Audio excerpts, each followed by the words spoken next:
Hello students, बेटा topic जो हमारा आज का है वह है मॉडर्न थ्योरी ऑफ डिस्ट्रीब्यूशन या उसको demand and supply theory of distribution भी कहते हैं। जैसे मैंने पहले लेक्चर में बताया था, पहले वाले वीडियो में, कि डिस्ट्रीब्यूशन की जो थ्योरीज हैं वो ये बताती हैं कि टोटल आउटपुट में से जो सारे फैक्टर्स ऑफ प्रोडक्शन है उनको किस ढंग से शेयर मिलता है, मतलब how total output is distributed between the factors of production. मतलब कि जो टोटल आउटपुट प्रोड्यूस हुआ उसमें से जो 4 फैक्टर्स ऑफ प्रोडक्शन हैं, लैंड है, लेबर है, कैपिटल है और ऑर्गेनाइजेशन है, उनको अपना अपना शेयर कितना कितना मिलता है। जैसे लैंड को रेंट कितना मिलता है, लेबर को वेजेस किस ढंग से डिटरमिन होती हैं, कैपिटलिस्ट को इंटरेस्ट और ऑर्गेनाइजेशन को प्रॉफिट कैसे होते हैं, ये बताती है डिस्ट्रीब्यूशन की थ्योरीज। और इसी के रिलेशन में हमने पहले करी थी margin productivity theory of distribution, और आज हम करेंगे ये जो मॉडर्न थ्योरी ऑफ डिस्ट्रीब्यूशन करेंगे। मॉडर्न थ्योरी ऑफ डिस्ट्रीब्यूशन, जिसको demand and supply theory of भी कहते हैं, ये थ्योरी ये बताती है कि जिस ढंग से बाकी फैक्टर्स की प्राइस डिटरमिन होती है या बाकी कमोडिटीज़ की प्राइस डिटरमिन होती है उसकी डिमांड एंड सप्लाई के इक्विलिब्रियम से, इसी तरह से फैक्टर की प्राइस भी, फैक्टर मान लीजिए वो है लेबर की प्राइस भी वहाँ पर डिटरमिन होगी जहाँ पर लेबर की डिमांड और लेबर की सप्लाई दोनों बराबर होंगे। तो हम बारी बारी से डिमांड फॉर लेबर और सप्लाई ऑफ लेबर दोनों को एक्सप्लेन करेंगे। पहले हम एक्सप्लेन करते हैं demand for labour. Demand for labour के बारे में उन्होंने कहा है, लेबर की जो डिमांड है वो डिराइव्ड डिमांड है। डिराइव्ड डिमांड मतलब लेबर की डिमांड किसी और चीज़ से डिराइव हुई है, किसी और चीज़ की डिमांड से निकली है। जैसे लेबर की डिमांड डिपेंड करती है लेबर द्वारा प्रोड्यूस होने वाली कमोडिटीज़ की डिमांड पर। अगर लेबर द्वारा प्रोड्यूस होने वाली कमोडिटीज़ की डिमांड बढ़ती है तो लेबर की डिमांड भी बढ़ जाएगी एंड वाइस वर्सा। तो एक तो पहला ये फैक्टर है जो लेबर की डिमांड को अफेक्ट करता है, मतलब demand for the commodities produced by labour. जैसे मैंने कहा था, अगर लेबर द्वारा प्रोड्यूस होने वाली कमोडिटीज़ की डिमांड बढ़ती है तो लेबर की डिमांड भी बढ़ जाएगी। अगर लेबर द्वारा प्रोड्यूस होने वाली कमोडिटीज़ की डिमांड कम होती है तो लेबर की डिमांड भी कम हो जाएगी। दूसरा फैक्टर है price of other factors of production, कि दूसरे फैक्टर्स ऑफ प्रोडक्शन, अगर दूसरे फैक्टर्स की, अगर अदर फैक्टर्स जैसे कि कैपिटल है उसकी प्राइस बढ़ जाती है तो डिमांड फॉर लेबर बढ़ जाएगी। अगर दूसरे फैक्टर्स की प्राइस कम हो जाए, दूसरे फैक्टर सस्ते हो जाए, कैपिटल सस्ती हो जाए तो लेबर की डिमांड कम हो जाएगी। तो लेबर की डिमांड को अफेक्ट करने वाला सेकंड फैक्टर है price of the other factors of production. और ये हमने लेबर का डिमांड कर्व ड्राइव किया हुआ है, DL नेगेटिव स्लोप का। मतलब ये होता है due to law of diminishing marginal productivity, क्योंकि law of diminishing marginal productivity हमें ये बताता है कि जैसे जैसे हम और लेबर लगाएंगे वैसे वैसे लेबर की प्रोडक्टिविटी कम होगी, क्योंकि हर एडिशनल लेबर ने प्रोडक्शन कम देनी है law of diminishing marginal productivity के कारण। इसलिए एडिशनल लेबर तभी लगाएंगे अगर लेबर की प्राइस यानी कि वेज रेट कम होगी। इसलिए डिमांड फॉर लेबर का जो कर्व है वो नेगेटिव स्लोप का हमने बनाया हुआ है। इधर हमने वेज रेट लिया, इधर डिमांड फॉर लेबर लिया, तो ये नेगेटिव स्लोप का कर्व है जो कि शो करता है there is negative relationship between wage rate and demand for labour. मतलब अगर वेज रेट कम होती है डिमांड फॉर लेबर बढ़ जाती है, अगर वेज रेट बढ़ती है डिमांड फॉर लेबर कम हो जाती है। सेकंड फैक्टर होता है supply of labour. Supply of labour वैसे तो ऐसे बैकवर्ड बेंडिंग होता है, मतलब एक लिमिट तक सप्लाई ऑफ लेबर बढ़ती है वेजेस के बढ़ने से और उसके बाद एक पॉइंट के बाद ये कम हो जाती है। ठीक है, मतलब अगर हमने वर्टिकल एक्सिस पर इधर वेज रेट ली है, इधर सप्लाई ऑफ लेबर लिया है, तो यहाँ तक ये कर्व पॉजिटिव है, उसके बाद नेगेटिव है। मतलब मैं आपको समझाता हूँ, इधर हमने अगर वेज रेट को लिया, इधर सप्लाई ऑफ लेबर को लिया, शुरू में ये पॉजिटिव है, मतलब वेज रेट के बढ़ने से सप्लाई ऑफ लेबर बढ़ेगी।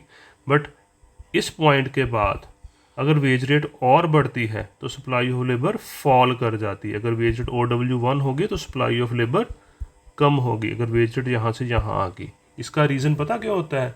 क्योंकि अगर वर्कर्स की इतनी वेजेस बढ़ गई हैं कि उनकी नेसेसिटीज़, कंफर्ट, सारा कुछ पूरी हो रही हैं, तो फिर वो लेयर आर को इम्पोर्टेंस देते हैं और वो अपनी वाइफ्स और चिल्ड्रन को भी उसके बाद काम करने नहीं देते। इसलिए अगर वेजेस ज़्यादा बढ़ जाएं तो सप्लाई ऑफ लेबर कम हो जाती है, इसलिए ये बैकवर्ड बेंडिंग होता है। But normally for practical purposes के लिए हम सप्लाई ऑफ लेबर को पॉजिटिव स्लोप का ही अज्यूम करके चलते हैं।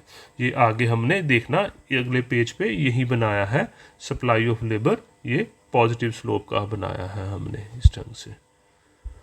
ये वाला छोटा सा बना हुआ है यहाँ पर, मतलब ये आप बड़ा बना लेना अपने जब एग्ज़ाम में।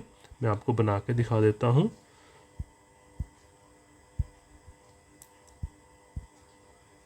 ये इस ढंग से, इधर हॉरिजॉन्टल एक्सिस पर सप्लाई ऑफ लेबर लिया, इधर वेज रेट लिया, तो ये सप्लाई ऑफ लेबर का कर्व बनेगा। ये शो करता है कि अगर वेज रेट OW है, सप्लाई ऑफ लेबर ON है। अगर वेज रेट OW 1 हो जाती है, बढ़ जाती है, तो सप्लाई ऑफ लेबर भी बढ़ जाती है। ठीक है, ये बनेगा कर्व। अब हम दिखाएंगे wage rate determination under perfect competition,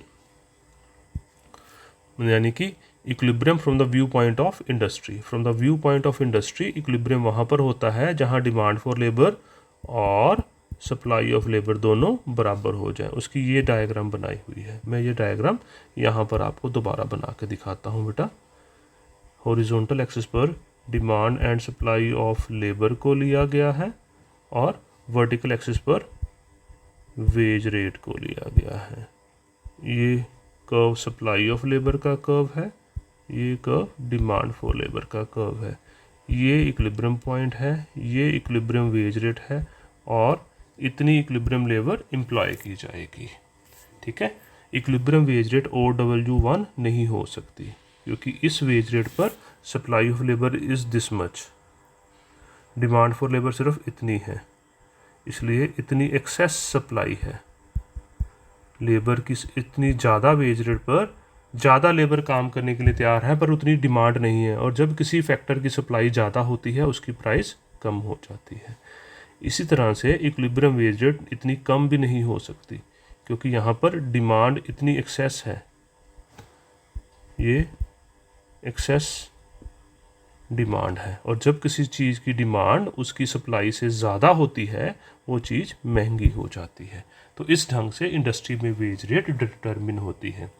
अब ये डायग्राम चाहे ये वाली बना लेना चाहे ये वाली बना लेना, दोनों सेम है, बस इसमें मैंने उसको नीचे की तरफ शो कर दी है क्वांटिटी। आपने करनी है तो कर लेना, नहीं नीचे को शो करनी तो जैसे मैंने ये कहा यहाँ पर ही एक्सेस सप्लाई और एक्सेस डिमांड बना दी है ना बेटा, आप ऐसे ही शो कर देना। ठीक है, ये इक्विलिब्रियम आ गया from the view point of industry, यानी कि wage determination under perfect competition from the view point of industry.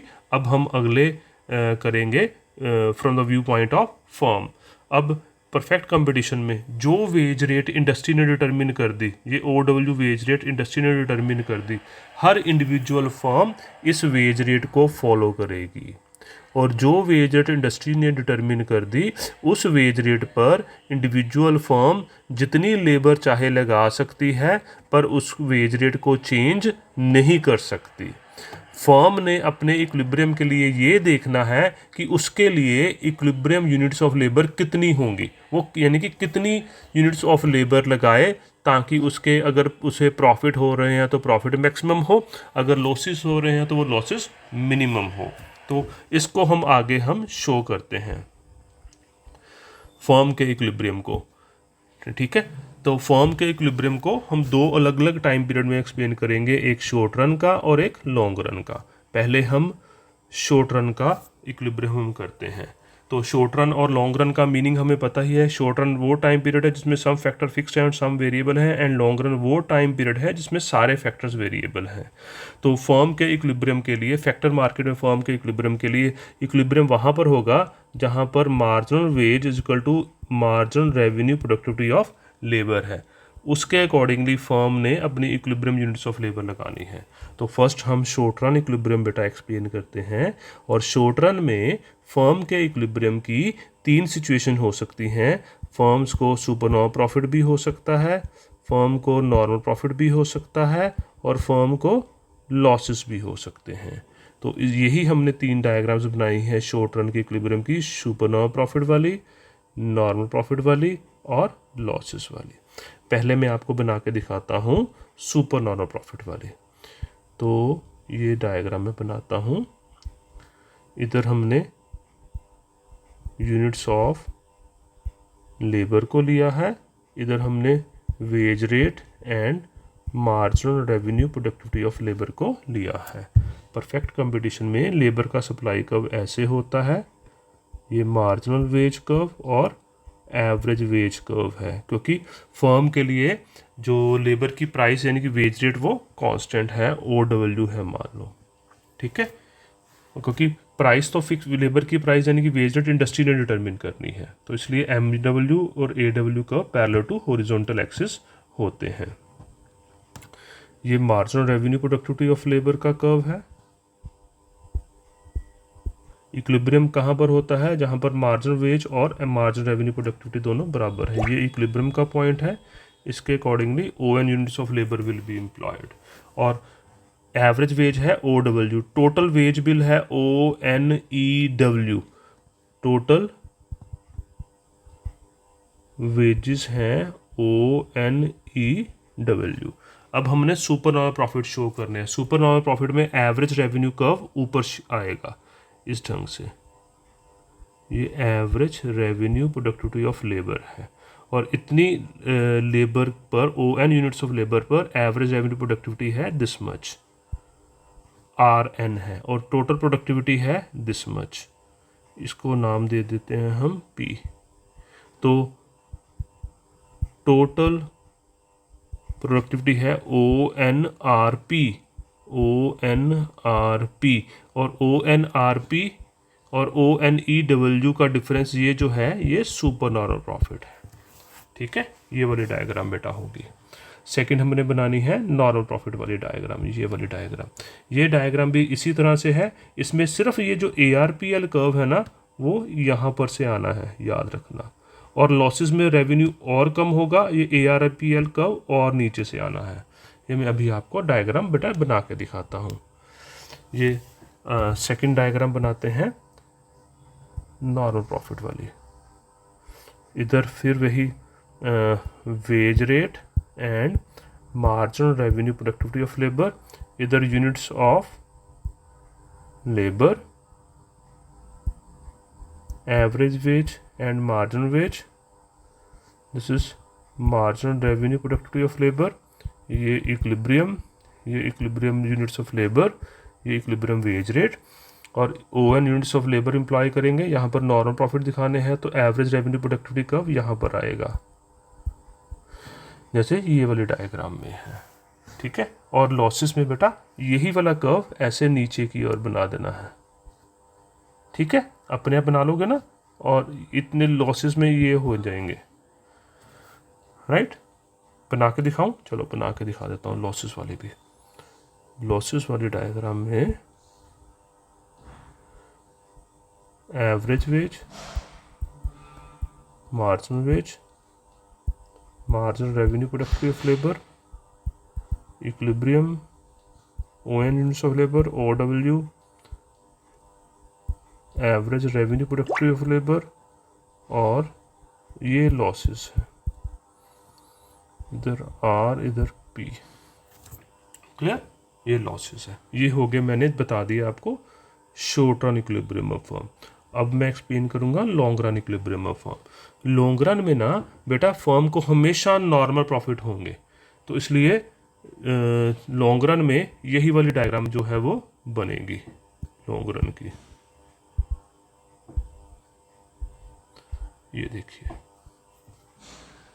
देखो सेम डायग्राम है ये, ऐसे average wage, marginal wage, marginal revenue productivity of labour, equilibrium level of employment, और ये average revenue productivity of labour, average revenue productivity of labour, ये वाली diagram, ठीक है।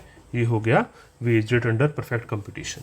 तो अगला एक है wage rate under imperfect competition. Imperfect competition क्या होता है? इम्परफेक्ट कंपटीशन होता है जब परफेक्ट कंपटीशन की कोई फीचर नहीं अवेलेबल होती, उसको इम्परफेक्ट कंपटीशन कहते हैं। और इम्परफेक्ट कंपटीशन के कई फॉर्म हो सकते हैं। Imperfect competition can take the form of monopoly, it can take the form of monopolistic competition, oligopoly, monopsony, bilateral monopoly, कितने सारे हो सकते हैं। बट इसमें हम करेंगे मोनोपसोनी वाला केस। मोनोपसोनी मतलब सिंगल बायर वाला केस, ठीक है। उसमें हम प्राइस डिटर्मिनेशन करेंगे। और इसमें हम ये पता है कि मोनोपसोनिस्ट जो सिंगल बायर है, अगर वो फैक्टर की ज़्यादा क्वांटिटी परचेज करना चाहता है तो उसको ज़्यादा प्राइस चार्ज करनी, वो ज़्यादा प्राइस देनी पड़ेगी। इसलिए इम्परफेक्ट कंपटीशन में यानी कि मोनोपसोनिस्ट में जो AR/MR कर्व होंगे ना बेटा, वो अपवर्ड स्लोपिंग होंगे। ये AW और MW ये एवरेज वेज कर्व है, और ये ऐसे मार्जिनल वेज कर्व है। स्ट्रेट लाइन आएगा ये कर्व, मेरा स्ट्रेट लाइन नहीं बना, ये मार्जिनल वेज कर्व है। और मार्जिनल रेवेन्यू प्रोडक्टिविटी कर्व की स्लोप वैसे ही होएगी। ये अगले पेज पे ये बनाई हुई है ये डायग्राम, मैं आपको बना के दिखा देता हूँ यहाँ पर प्रैक्टिस के लिए। इधर हमने veg rate and marginal revenue productivity of labour को लिया, इधर हमने हॉरिजॉन्टल एक्सिस पर यूनिट्स ऑफ लेबर को लिया। ये मार्जिनल वेज कर्व और उस एवरेज वेज कर्व, और उसके ऊपर मार्जिनल वेज कर्व। ये marginal revenue productivity of labour है। इक्विलिब्रियम वहाँ पर होता है जहाँ पर मार्जिनल रेवेन्यू प्रोडक्टिविटी और मार्जिनल वेज दोनों बराबर हो जाएं। इतनी यूनिट्स ऑफ लेबर वो एम्प्लॉय करेंगे। वेज रेट इतनी है, OW टोटल वेज बिल है दिस मच, ONCW। अब हमने सुपरनोवा प्रॉफिट दिखाने हैं। जितनी एवरेज वेज है उससे ज़्यादा एवरेज रेवेन्यू प्रोडक्टिविटी होगी। हम यहाँ से एवरेज रेवेन्यू प्रोडक्टिविटी कर्व बना लेते हैं, average revenue productivity of labour. और ये टोटल प्रोडक्टिविटी ऑफ लेबर है। यहाँ पर अगर मैं के ले लूँ, ONEK, ये टोटल प्रोडक्टिविटी ऑफ लेबर है।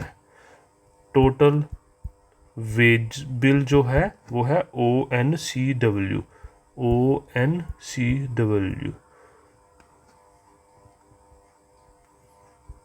ठीक है, ONEW के टोटल प्रोडक्टिविटी है, ONCW वेज बिल है।